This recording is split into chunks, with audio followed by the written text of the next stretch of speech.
Allô tout le monde, j'espère que vous allez bien, que vous avez passé une belle semaine. Donc, on est dans mon bureau en ce moment et j'ai finalement trouvé une nouvelle chaise de bureau seconde main sur les petites annonces. Fait que je suis super contente, puis ça faisait 2 ans qu'on a emménagé ici. Donc, ça faisait 2 ans que j'ai recherché du seconde main pour une chaise de bureau. Donc, finalement, je l'ai trouvé. Donc, c'est un petit plus, puis qui montre aussi que parfois, ça vaut la peine d'être patient pour justement trouver quelque chose de seconde main qui va nous plaire, mais également qui va nous permettre d'économiser gros. Donc, je suis super heureuse aujourd'hui de vous retrouver dans une vidéo, puis j'avais envie, en fait, de faire un petit récapitulatif de mon parcours, mais également de vous parler de où ce que je suis rendue dans mon cheminement, parce que là, maintenant, ça va bientôt faire 9 ans, je crois, que j'ai commencé mon parcours vers le minimalisme pour rembourser mes dettes, et il y a beaucoup de choses quand même qui ont changé par rapport à ma façon de penser, par rapport à comment je vis la simplicité et le minimalisme au quotidien. Donc, je trouvais ça super important de vous partager en toute transparence, en fait, ces prises de conscience-là, ces changements-là,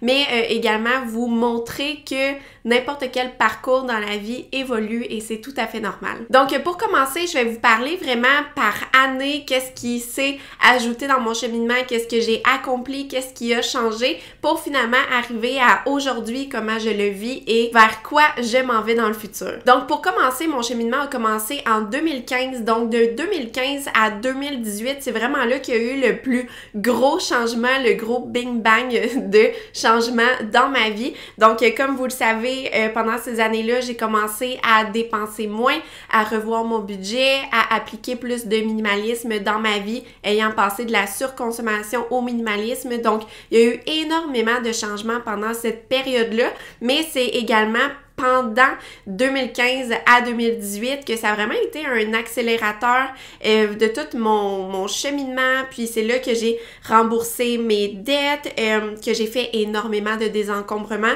Donc pendant cette période, j'ai désencombré environ 80% de toutes mes possessions pour arriver en fait à un niveau matériel en fait qui me convenait. Aussi, c'est pendant cette période que j'ai appris à respecter mon budget, que j'ai appliqué la méthode du système des enveloppes, et c'est fou, mais il y a énormément de choses que j'ai appris pendant cette période-là qui me suivent encore aujourd'hui et que j'ai adapté en fait au cours des années. Donc maintenant, de 2018 à 2019, ça également, ça a été une autre grande période de changement pour moi.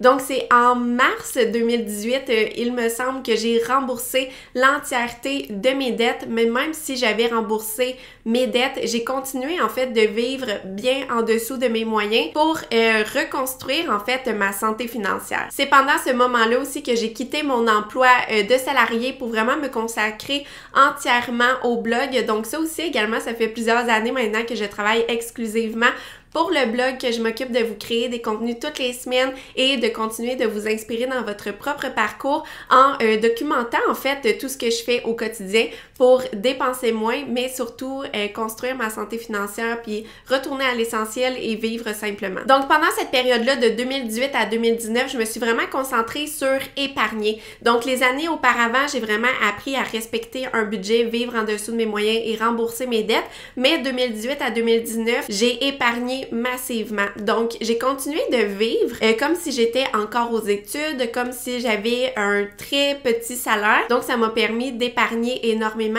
pour me faire un coussin de sécurité pour, en fait, accumuler de l'argent d'avance étant donné que j'allais quitter mon emploi pour vraiment me lancer dans le vide. Donc, cette année et demie-là, ça a vraiment été consacré, en fait, à commencer ma vie de jeune adulte, si je peux dire, reconstruire ma santé financière, vraiment travailler sur mes propres projets. Et par la suite, de 2019 à 2022, ça a également été une période vraiment marquée en changement. Si vous vous en souvenez, c'est là que j'ai quitté Montréal pour retourner en région. C'est là qu'on a acheté notre première propriété avec mon conjoint, qu'on a déménagé dans une nouvelle ville et que également ça a été un gros changement dans mon mode de vie parce que habiter à Montréal versus habiter en région, c'est quand même 2 modes de vie totalement différents, mais retourner en région, c'est fou, mais ça m'a permis de vraiment réduire mon coût de la vie de manière générale parce qu'à Montréal, je devais payer pour du stationnement, un stationnement souterrain, je devais payer pour la passe de métro,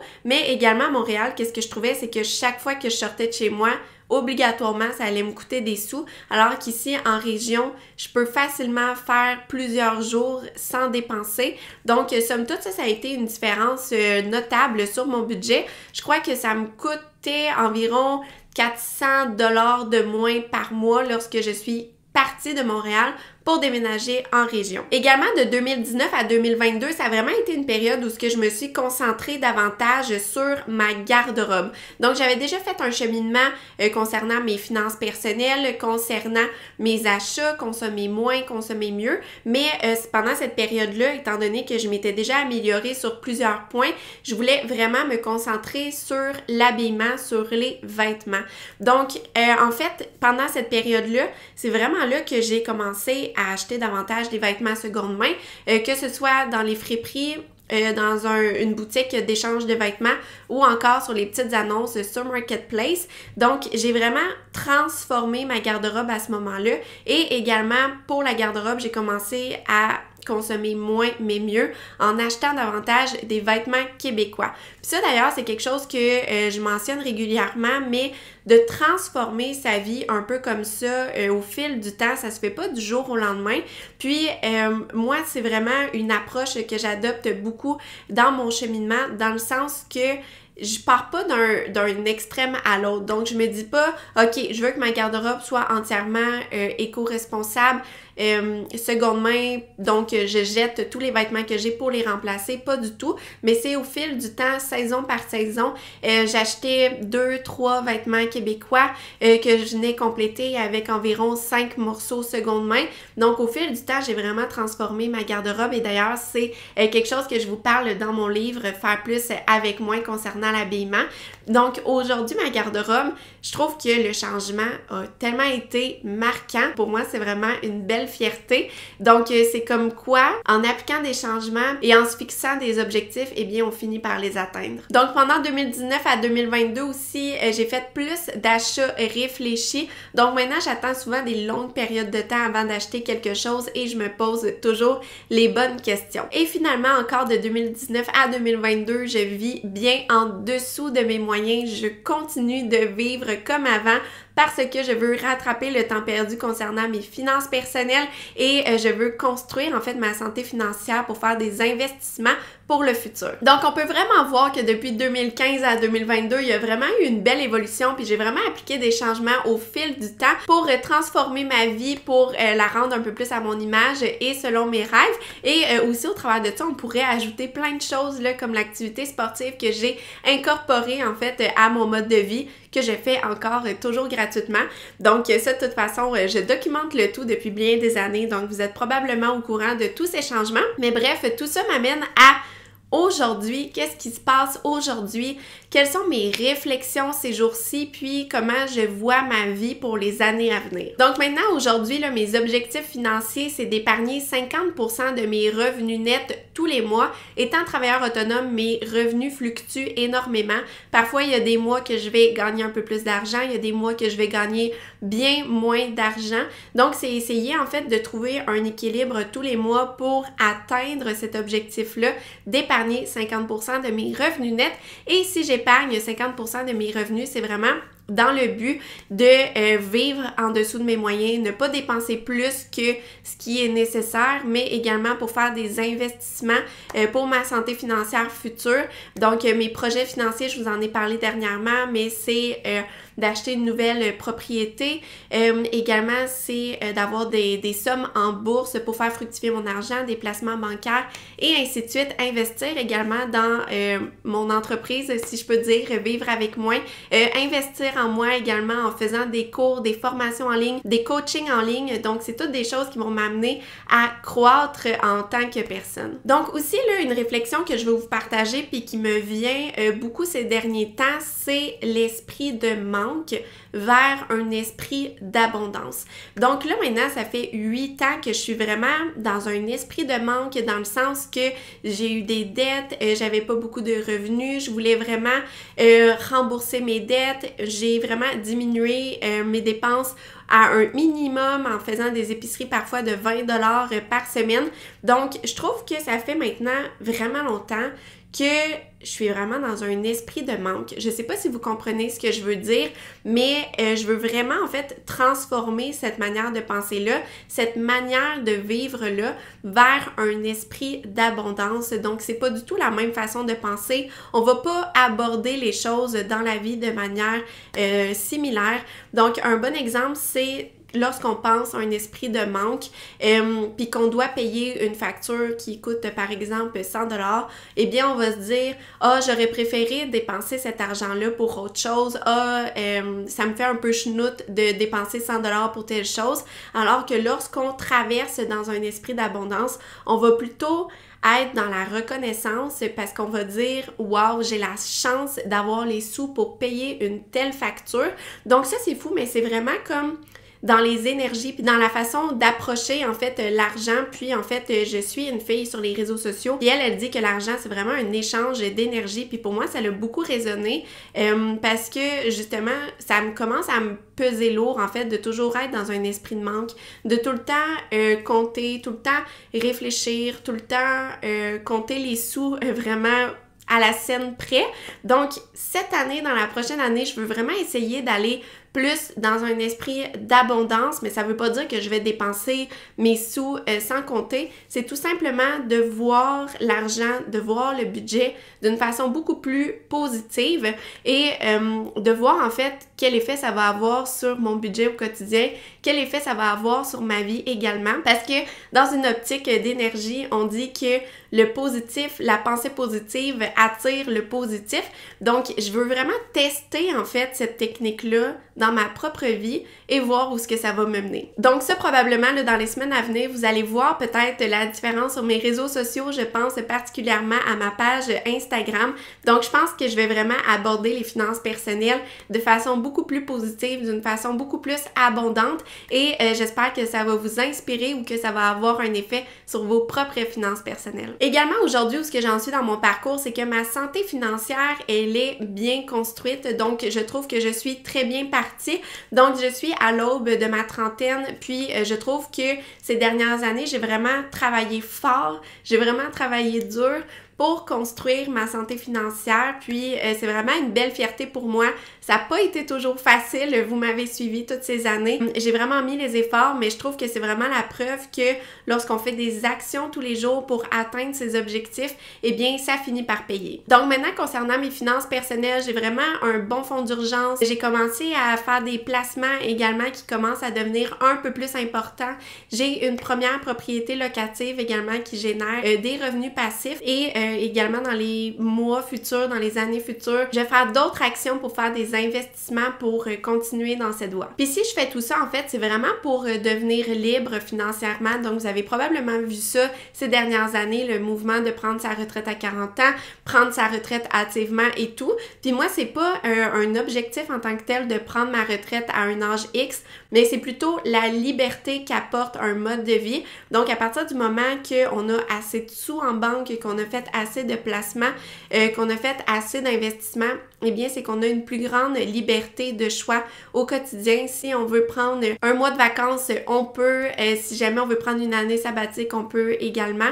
Donc, c'est vraiment la liberté qu'apporte ce mode de vie que je recherche. Aussi maintenant, aujourd'hui, là, j'ai vraiment maîtrisé l'art de respecter mon budget et de bien dépenser mon argent. Donc maintenant, c'est vraiment rendu une seconde nature. Souvent, j'ai même plus besoin d'y penser ou d'y réfléchir. Ça se fait vraiment tout seul. Donc, suivre mes dépenses toutes les semaines, je maîtrise très très bien mon budget. Donc ça, je suis super contente. Même de façon générale, mon mode de vie, c'est vraiment pas un mode de vie qui me coûte cher et j'ai vraiment appris en fait à développer mes intérêts, à développer mes loisirs de façon à dépenser moins et ça a un impact direct sur mes dépenses, sur mon budget, mais également sur l'argent que j'ai besoin de gagner. Donc, en réduisant mes besoins et mes dépenses, ça fait en sorte que je suis pas stressée financièrement tous les mois. Et finalement, une dernière réflexion que j'ai eue ces derniers temps, puis en fait, ça c'est comme une vidéo que j'ai vue sur TikTok, puis ça l'a vraiment amené une réflexion en moi. En fait, la vidéo TikTok, c'est une fille qui dit qu'elle a comme perdu son étincelle et tous les soirs après son travail, elle fait une activité qu'elle aime comme pour se ressentir vivante. Puis j'ai tellement trouvé le concept inspirant, intéressant, c'est quelque chose que j'avais jamais vu auparavant et ça m'a amené en fait à vouloir reconnecter davantage à mes intérêts de base. Donc quand je repense à ça, tu sais, c'est quoi les choses que j'aime vraiment beaucoup au quotidien ou qui font en sorte qu'ils me passionnent encore aujourd'hui, même si j'ai changé mon mode de vie, eh bien ça reste la mode, la beauté, tu sais, les choses comme ça, tu sais, ça a toujours été un intérêt pour moi et même encore aujourd'hui, même si j'ai opté vers plus de produits fabriqués au Québec, plus de produits naturels, ça reste que la base, c'est vraiment des intérêts qui sont ancrés au fond de moi. Aussi un mode de vie santé, bien-être, faire du sport, bien manger et ainsi de suite. C'est vraiment des choses que j'ai vraiment un bel intérêt pour ces éléments-là. Donc c'est quelque chose que je veux cultiver davantage dans les années à venir et de voir en fait de tout simplement reconnecter à ces intérêts-là que j'ai peut-être un peu trop enfouis ces dernières années puis que je veux retrouver à nouveau. Donc bref, c'est où est-ce que je suis rendue en fait dans mon parcours, dans mes réflexions, dans mon mode de vie au quotidien. Puis je trouvais ça intéressant en fait de vous en parler, de vous ouvrir là-dessus pour vous montrer en fait que un parcours, ça évolue, un cheminement de vie, ça évolue, ça va vers autre chose, on grandit à travers tout ça et c'est totalement normal. Moi, personnellement, je trouve que ça serait pas normal de vous partager encore les mêmes sujets, les mêmes contenus qu'en 2015 parce que ça voudrait dire que j'aurais comme rien appris de ce que je vous partage et que j'aurais pas grandi également en tant que personne. Donc, je trouve que c'est beau en fait de voir l'évolution puis c'est important de s'écouter puis d'accepter le changement et l'évolution à travers tout ça. Et aussi finalement mon objectif à travers tout ça, pourquoi je continue de vous partager mon mode de vie, mon évolution, mes prises de conscience et ainsi de suite, c'est pour vous permettre à vous aussi d'évoluer et de vous amener à l'endroit où ce que vous voulez vraiment être dans votre vie, quels que soient vos objectifs et quels que soient vos intérêts. Puis des fois, je trouve ça dommage en fait d'avoir comme titre de blog « Vivre avec moi » parce que je trouve que ça me restreint vraiment dans l'angle des sujets que je vous aborde, mais si je pourrais donner un nouveau titre peut-être à ce nouveau chapitre qui commence, je dirais vraiment « Vivre avec l'essentiel ». Donc, je trouve que c'est vraiment qu'est-ce qui représente le plus mon mode de vie aujourd'hui. C'est vraiment d'aller, de retourner à la base, mais de tout simplement nous nourrir en tant que personne puis de vraiment nous faire évoluer à travers tout ce beau parcours. Donc voilà, c'est les quelques mots que j'avais à vous dire sur ce sujet. J'espère que vous avez trouvé ça intéressant. Si jamais vous avez